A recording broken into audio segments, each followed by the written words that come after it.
What's going on, everybody? Welcome back to Juma's World Podcast. And right now we're going to be talking about the Seattle Seahawks and the Denver Broncos, the return of Russell Wilson. And it was a very, very emotional game for everyone. Pete Carroll, you could see him visibly tearing up.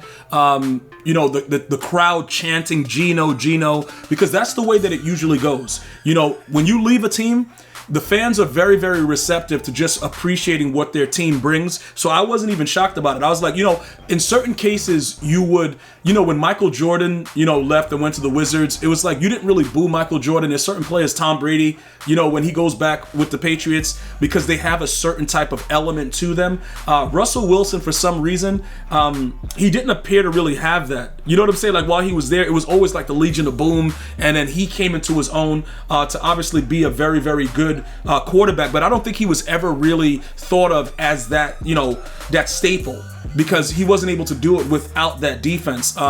So when you look at this right now with Geno Smith, I'm going to point out a few things. Obviously, the hot take of Geno Smith being better than Russell Wilson, it was only for this game, because he just played, 13 passes. What was he? He had his first 13 passes were completed. He was 17 of 18 with a pair of touchdowns, a near perfect half. He was accurate. He broke out of sacks. He threw dots to that tight end when he walked in by himself. He was very, very good. Smith finished 23 of 28 for 195 yards and 2 touchdown passes. On the other side, with the Broncos, it seems like the new head coach doesn't even believe in Russell Wilson, because he actually, did you see how they used the time and then took a timeout and kicked a field goal from 1,000 yards away? Dude, we're going to get into that later. But the bottom line about this is, I don't like the way that everything played out for the Broncos, and it looked really bad. Maybe Russell Wilson and his new head coach will figure out a way to actually, make this work. But this was a situation where I felt like it was like the Steelers and the Bengals type of thing.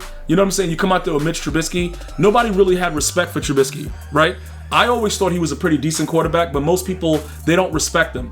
He goes out there and he beats the Bengals, similar to Geno Smith. And a lot of people don't really understand why the old school players were a little bit, they were built differently, right? Because they played at least a couple games of the preseason. When you look at the way that these new coaches and the new organizations work it, they don't really want you to play the preseason. They're scared of injuries. The way that they train, for the most part, I've been reading articles, it's a lot different. It's like they're trying to prevent something that these athletes are, they are spectacular specimens. Like their body should be able to withstand a lot more than the average person, right? So you shouldn't be that scared. I understand the money's on the line and people get injured regardless. You see a couple torn ACLs, MCLs, LCLs, during the season, but during the preseason and during the the practice and all the camps. But those are risks that you have to take, and those are risks that a lot of us watched our previous athletes take, and they weren't so injury prone. And the reason that I bring that up is the Broncos look really bad because they didn't play any of their starters, to my knowledge, for what I saw during the during the preseason. Meanwhile, Geno was fighting for a job. He looked really, really sharp.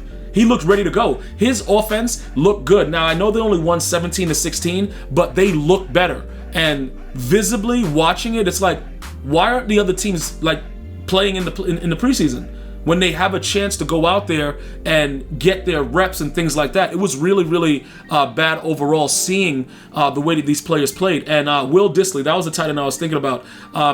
These players, they're looking to make a living and go out there and show that they can do certain things, right? So when you get those kind of reps, when you see that your quarterback is Geno Smith, and by the way, I'm completely being facetious about this because Geno Smith is he's an enigma. I don't know what he's going to be one game to the next, right? When he was with the Jets, he's just an outrageous guy. Sometimes he'll be good, most of the time he's bad, but he was really, really good last night, right? Russell Wilson obviously is the better quarterback, but when you're not prepared and you use a regular season game as a wake-up call, it's going to show. And we've seen it. We saw week 1. It's really, really bad. And I don't know if they're going to change that or if everybody's going to continue to be scared. Oh, my God, it's the preseason. If this guy gets hurt, my career's over.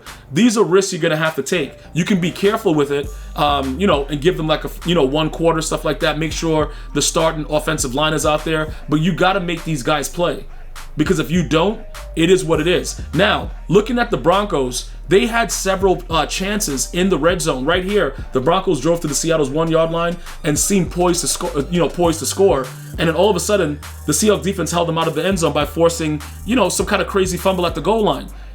This is not being prepared for the situation. And I'm going to be totally honest with you. I was very, very disappointed in the Broncos coach, the Broncos head coach, with the way he handled everything down the stretch. Because again, if you go and you pay this guy, this is what's so amazing to me, right? They give Russell Wilson an extension. And in our eyes, it's like, okay, they believe in him, right? They believe in him. He's going to be that guy, and that's the way it's going to work. And then he takes the ball out of his hands for a 64-yard field goal and then uses the time very, very badly overall. It's like, okay, so why did you pay him? Meanwhile, we got another dude in Baltimore, going out there throwing lasers, winning the game, just like straight business as usual, and he can't get a deal. This is my issue, bro. So if you don't believe in him, you should let him play out the season and then give Russell Wilson the extension. Don't disrespect him by not letting him call a play on 4th and 5 where he has some of the best skill positions in the league. This is what I look at. And again, do I believe that the Broncos head coach should be fired after one game? I don't believe so. But you got to look at that and see, like, what's going on? Like, you can't get 5 yards. Judy, all these dudes out there, like, what are we doing out there? It doesn't make any sense. So overall, this loss, I believe, will come back to haunt the Broncos later because they're in a very, very tough division already to start. They can't allow losses like this. This is a really, really bad situation. So, going forward, what do I feel for the Seattle Seahawks? I don't really think they're going to make a lot of noise. Realistically speaking, what can they really possibly do? It just seems like the team, they rallied around it because of the emotional situation with Russell Wilson and the team allowing him to just get out of here, dude. We're good. We got Geno Smith. Even though that sounds weird, like, I got Geno Smith. An underrated statistic to know, though, Geno Smith is the third quarterback since 1990 to complete each of his first 13 passes in a Week 1 game, along with Gardner Minshew. Okay, and Jim Kelly. Well, Jim Kelly's the dude, but I don't know what Gardner Minshew's doing there, but the dude got a really nice, he got some nice facial hair going on. But listen, that's besides the point. The bottom line about all of this, if the Seattle Seahawks continues to play like that, with their tight ends, with the way that they play defense, and revitalize it, because remember, they lost Bobby Wagner also.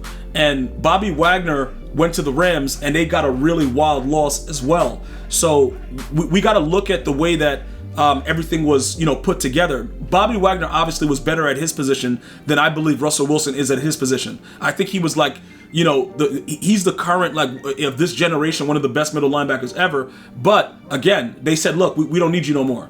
And then they go out there and we see that Von Miller on the other side with the Bills was probably more of the reason why the Rams were so good. So when we look, like, I try to look at the NFL like broad to see like what's going on. What is the main player that left that had an influence over here? What's going on? And it just seems that it was the right move. It was the right move for the Seattle Seahawks to not fight for Russell Wilson and to just let him go based on what I watched.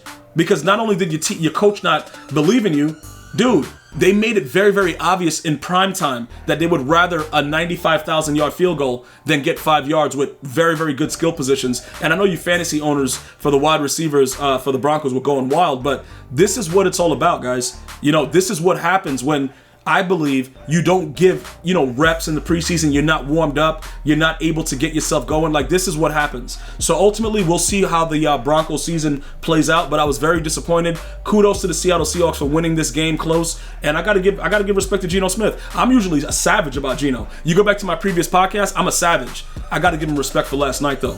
Hopefully, you guys enjoyed the game. I'm gonna see you guys and girls next time. You have an unbelievable day. Until next time, one love, y'all.